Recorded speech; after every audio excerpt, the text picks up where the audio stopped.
Hello, this is Parker Brisebois, Parker Thomas Brisebois, first of his name, and you are once again watching The Iridescent. We've made it past 10 episodes. Congratulations, we did it. Nobody thought this would ever happen, but it is. We're keeping it rolling, we're keeping it live. Super excited about the interviews. I hope you guys watch them, but we're going to be continuing to be doing the, bread and butter, me in this room, pointing at stuff, talking about stuff. And continuing to add and expand on the show in addition to that. Looking forward to the next 10. For today's art episode, we return to the Netherlands for another Dutch pour, done by yours truly under the guidance of my acutely aesthetically talented friend. This one I call Glass for Mother, and only partly because I've promised it as a gift for my mom. I call it Glass for Mother because it has the sort of soft iridescent quality of rain on a window, Lots of blues, lots of soft kind of bluish greenish colors kind of give you that wholesome effect of rainfall on a window, or at least that's what it evokes to me. And to me that's kind of a nostalgic sentiment, kind of like a slow day as a child, where it's raining and you can't really do anything, so you're inside and you're just, hanging out in your home. And I was lucky enough to have a nice home to hang out in, and that's what that reminds me of. Also, amber colors, and everybody, if you've watched Jurassic Park, amber is the stuff that mosquitoes get trapped in, and then millions of years later, dinosaurs come from the blood that was trapped in those mosquitoes. So if that doesn't scream misplaced nostalgia, then I don't know what does. And that's what this Dutch pour here represents, is sort of naive, childish nostalgia. It's pleasant, but the soft iridescent quality of this painting doesn't reflect the rough and rugged iridescent reality that we now all live in, So yeah, that's all for art today. First on the docket, I want to talk about something that's sort of like a pet fascination of mine. I think Neanderthals are fascinating. Everything about them. Not just Neanderthals, but you may have heard of Denisovans as well. They're basically the last simians, non-ape or monkey primates like us, that died out, millions or hundreds of thousands of years ago or whatever. But they were the last ones standing before us, because presumably there were other simian, near-human species that evolved around the same time we did. We just beat them out because natural selection, Darwin, yada, yada, yada. And you probably have heard, because this has been sort of circulating in National Geographic type publications since 2010, that there's significant genetic evidence that there was intermingling between Homo sapiens and Neanderthals. That's right. Your great grandfather probably got it on with a Neanderthal at one point, or a Denisovan, or something that was almost a human. And as a result, if you know anything about how genes work, I took, a year and a half of biology in high school, so even I understand this a little bit. We have some genes. Many of us do, anyway. It's linked to different ethnic populations around the globe. For example, Neanderthals were discovered, not thought to, they were known to have lived in Europe, and therefore it was speculated that mostly people of European descent had Neanderthal genes, or had most Neanderthal genes, which is just wonderfully ironic in my opinion, because it spits in the face of antiquated white supremacist, eugenicist ideas about white people being the master race. There's this old school colonial evil ass worldview that white folks are genetically superior, right? You're familiar with it. It's like the dress racism up with the scientific face. And that's because, I don't know, we're like the most evolved or something. That's the bullshit not even theory. That's the bullshit fairy tale that these fucking idiot Nazi neckbeards tell themselves. In fact, that's what Nazis did tell themselves. They said that we were descendant from frost giants or something ridiculous like that, and it made us more resistant to the cold, which is why Hitler sent all those people out to Russia to go die without coats. But anyways, I just think that's great because Neanderthal are, the closest thing we know of to, like, cavemen. I mean, I guess early humans too, but you've seen the old Geico commercials, with the super hirsute, hairy dudes with the I can't even make my eyebrow do that, but you know what I mean, with the thick brows and unga, all that.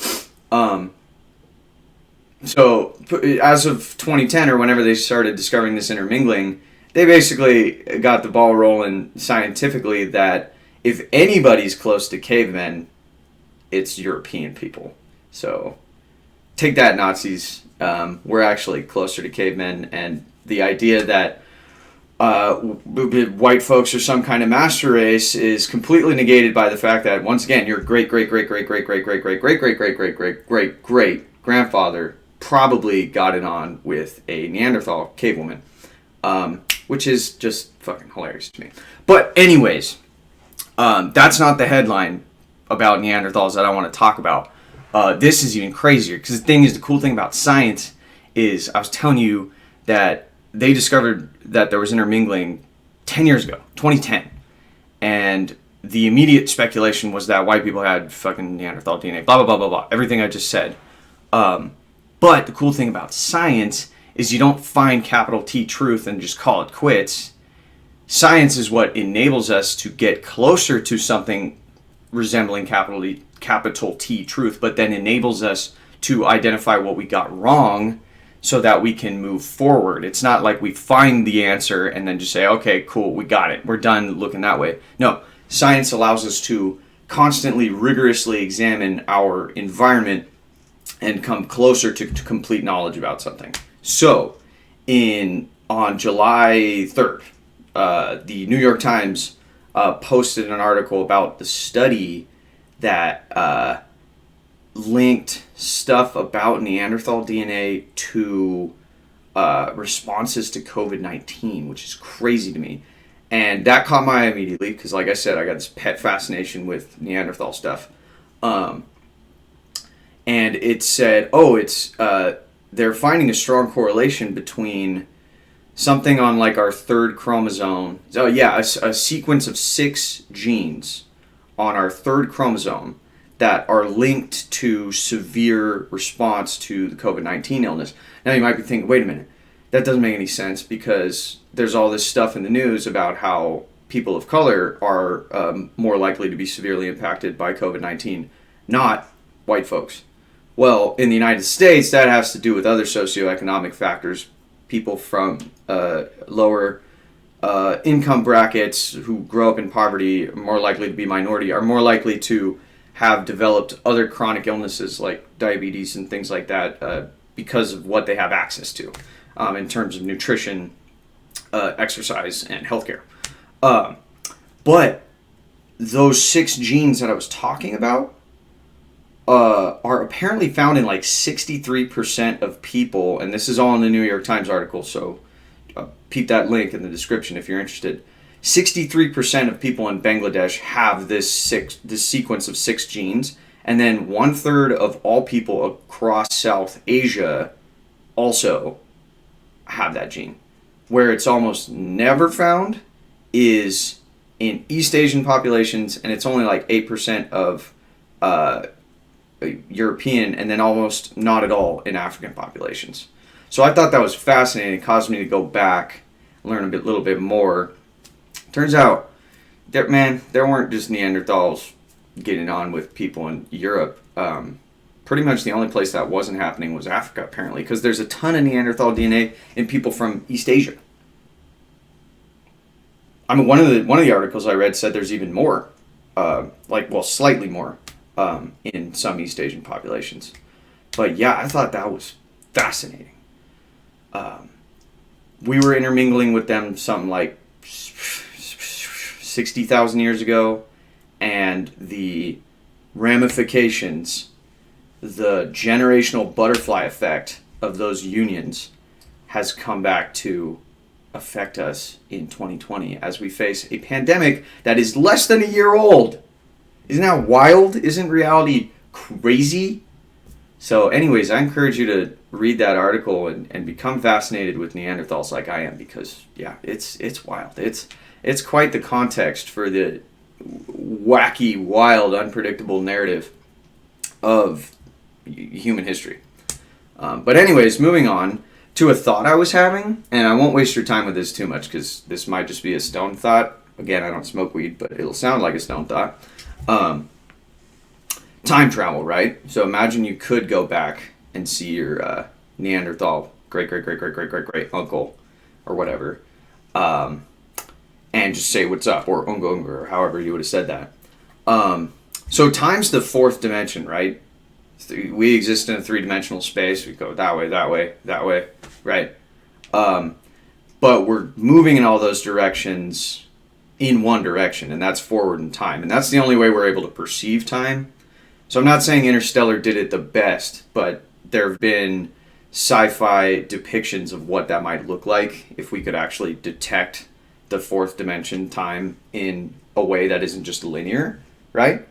But the truth remains that we can't. We can't do that, and we don't even know what it would look like for a life form, anything like us, to be able to perceive a dimension like time. So, pet theory, and this goes into, you know, what if you're familiar with simulation theory, why haven't we seen time travelers yet? If humanity at one point develops time travel, why haven't we been visited by them? You know, okay, whatever.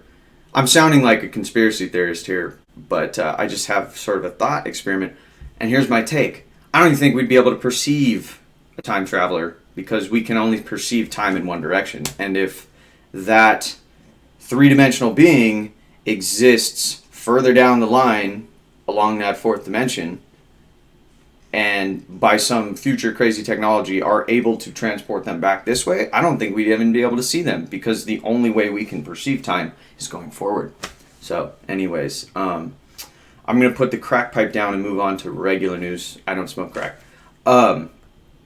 Robert Trump died at 71. Rest in peace. That sucks. You hate to hear about any individual dying, even if his brother is a horrible garbage sausage. But yeah, Robert Trump died at 71, and the cause of death is undisclosed. Now, I could have sworn I saw a headline not that long ago that said he was hospitalized with COVID-19, but now I can't find that headline anywhere. I can find that he's been hospitalized on and off for the last 3 or 4 months or something like that, but they won't disclose the cause of death, and maybe it's a privacy thing, but I was thinking about it, and most high-profile people who die, they don't tend to withhold the cause of death, do they? Maybe I'm just tripping, but I feel like when Carrie Fisher died, you know, rest in peace, we all knew it was because of, well, shit, I don't even remember how she died. And I know it was like heart complications because she did a lot of drugs at one point, but we knew that. Or if they die of a certain kind of cancer, people share that. They don't withhold the cause of death. What's the point of doing that? My take, probably political. How bad would it look if Trump's brother died of COVID-19, which he might have? Just that's fact, because we haven't got confirmation on what killed him. So it could be COVID-19, right? COVID-19 is killing people. He was 71, at-risk demographic, probably ate a lot of cheeseburgers just like his brother. Yeah, it would look really bad politically if a pandemic you've done nothing to prevent in an organized, systematic, good faith fashion killed your brother, especially because you've been opposed to taking any concrete steps towards remedying the situation for political reasons, because coronavirus is politicized, as you all know. Little more coronavirus stuff. High school kids, I saw this in the Washington Post. Apparently there's a spate of high schoolers, high school football players specifically, transferring from states where high school football has been canceled to, and I just say canceled as in they won't play in the fall. Like here in Washington and pretty sure Oregon and California, they canceled fall football season in anticipation to do it again in spring or January. The Big Ten, I know that's college football, but they're all, of a type here. They're trying to get it started up again in January. So when you say canceled, it's really more just that it's delayed, because it's not, nobody's saying that they're going to wait till next fall, although the jury's still out on whether or not that actually might be the best thing to do, because who knows if COVID's going away by January, Anyways, Washington Post reports that there's a spate of high school kids transferring from states where high school football's been canceled to states that will let them play in the fall. Get a fucking grip, people. Are you kidding me? You're going to uproot your life to go play high school sports somewhere else? Not only is that socially fucking weird, but moving from state to state generally is just a bad idea if it can be avoided right now, right? That's what a pandemic entails, right? I mean, I went from here to California, sure, but I'm one person and I have relatively insularized social groups in either place. But to uproot your life so that you can go to a fully open high school and play potentially the least socially distant sport of all time in football. I mean, it seems like you're asking to be a super spreader and get it, right? And one of the quotes that just boggled my mind in the article, and I'm going to butcher it, of course, but it was the father of the kid who's moving. He's moving from Iowa, I believe, to Florida. Now, obviously, this kid's father sees him as a potentially scholarship kid, and he might be, because he's going to Florida, which is probably the main football pipeline for college recruiters outside of Texas and Southern California. But it's also a coronavirus hotbed. And, the father's response in that, I'm guessing he's pretty conservative. I mean, he's a football dad from the Midwest, right? And he's moving to Florida. He's conservative, almost certainly. He said something along the lines of, I think as a country, we're in a better position to go out and fight this thing rather than just let it roll all over us, because he's just as likely to get it at Walmart or hanging out around here where his school is canceled as he is on a football field or at an open high school. What? How? How is he just as likely? You do know those words mean equal chance, right? So he has an equal chance of getting it at Walmart, where he has to wear a mask, and other people have to wear a mask to get in fucking Walmart, or staying at home where he can't play football or go to school. How is he just as likely to get it in? God damn it, my camera cut out. That's fucking annoying. But you'll be able to see my editing prowess as I splice these two segments of the same episode together. How is he just as likely to get it in those places, Walmart and where he's not going to school, as he is where he is going to school and where he's playing football, which involves you lining nose to nose with somebody and hitting them in the fucking face, mostly with your face. And or the other way around, and or you're blocking them, and or they're jamming you off the ball, and or your coach is grabbing you by the fucking face mask and going, "Rah!" Maybe they'll cut down on that, but I don't know, man. I played football, and I don't think that things like that change. So that's just so stupid. And it reflects like kind of a broader American mentality behind this thing of, well, not just American mentality behind this thing, but the dad's reasoning was literally, I feel like we're in a better position to go out and fight this thing than we are to let it roll all over us, or something to that effect. And that just reflects the tragic stupidity and arrogance of America's just hyper pugnacious mentality. Everything is something we can fight. Everything is something whose ass we can kick. And that ideograph of combat, of being great warriors, permeates through so much of our politics, particularly on the right, but it's on the left too. It's this reactive shit. It's, let's go out and, with, Nixon, it was like, let's go out and punch crime in the face. The war on drugs, the war on terror. Ideographs, right? Again, drugs, war, terror, COVID. Let's go punch those things in the face because that's what we do. We're fucking America. Bam, bam, bam, bam, bam. Dumb. Stupid. The kid's going to get COVID. He's going to get other people COVID. Maybe he's going to have the right sequence of non-Neanderthal genes to not get severely ill. But the fact of the matter is he's going to continue to spread the disease in a country where we're approaching 180,000 dead. As of right now. We might be over 180,000 dead. But anyways, moving on to sports. A league that is handling the pandemic well, miraculously and amazingly, and that is the NBA. Damian Lillard was named the bubble MVP for their restart regular season.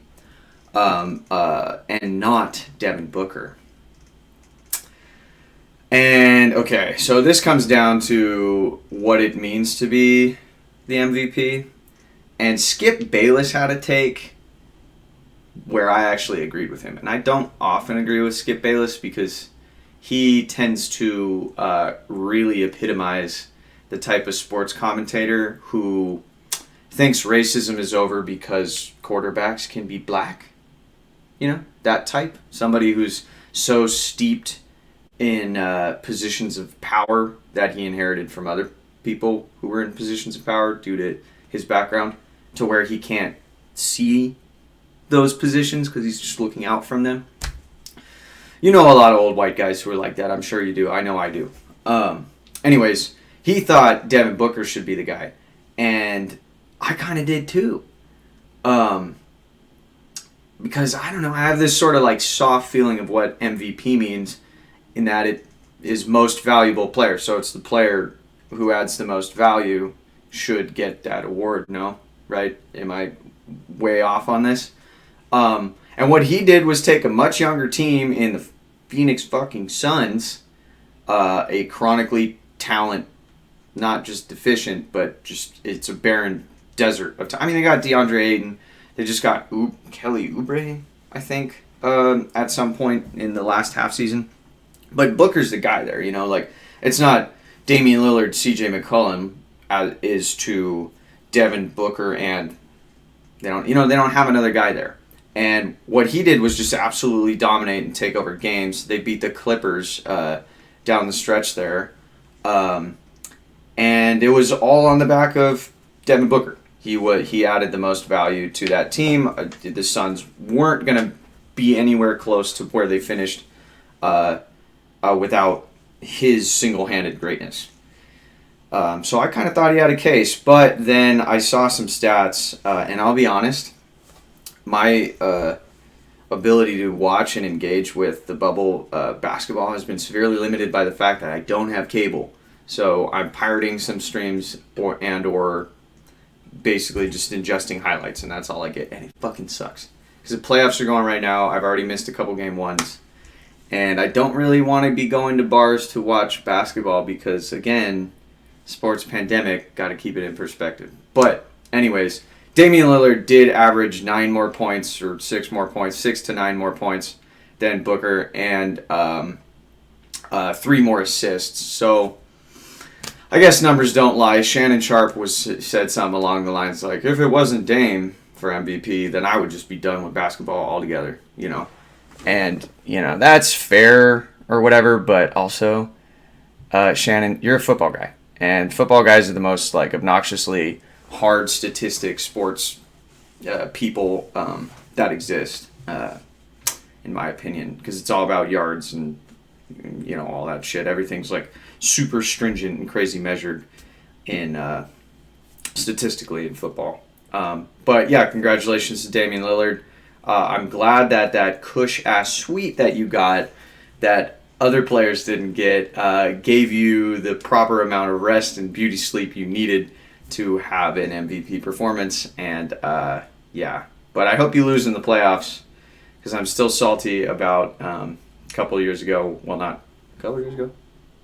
Maybe it was only a year ago. God, time is an accordion in quarantine, you know. But I still remember when he hit the game-winning shot against the Thunder in Russ's face. Russell Westbrook's my guy, and Damian Lillard spoiled our dreams that year, and now Westbrook doesn't even play for the Thunder anymore, so I don't even know who I like in basketball. Anyways, moving on, final headline. Experts say future of green transportation, very exciting, may be a 16-ton possum that passengers cling to like babies. Guess where I got that from? It was The Onion. Yeah. I just thought that was fucking hilarious. I don't know where they get this shit, man. Like, yeah, green transportation's on the docket. People care about that, but a 16-ton fucking possum. I read the article, it's something to do with, but the one drawback could be rabies. Just picturing 16 tons of possum. Just this absolute, bigger than a mammoth possum, and we're all just crawling on its back. Oh, man. Yeah, main issue is that it's possums are primarily nocturnal too, so that could be an issue for rush hour. But anyways, final note, speaking of rush hour, I'm going to try to get these lifted onto, I'm not going to try, I'm going to do. I'm going to lift them onto an audio format so you can listen to me in true podcast format for when you're stuck in rush hour traffic, if you still live somewhere where rush hour traffic is a thing. Despite COVID-19. So, anyways, that's all we got for today. Thank you for watching. Seriously, guys, like, subscribe, comment, do all that. Emphasis on subscriptions, man. I used to be stupid too. I used to not know that my Gmail also functionally was the same thing as a YouTube account. So if you have a Gmail, and I feel like a lot of people do, just, you're on YouTube right now. Just set up your little account and then subscribe to me. Okay, subscribe to The Iridescent Show so I can maintain this momentum and keep making you amazing stuff. So anyways, Parker Brisebois, Iridescent Show, signing out. Peace!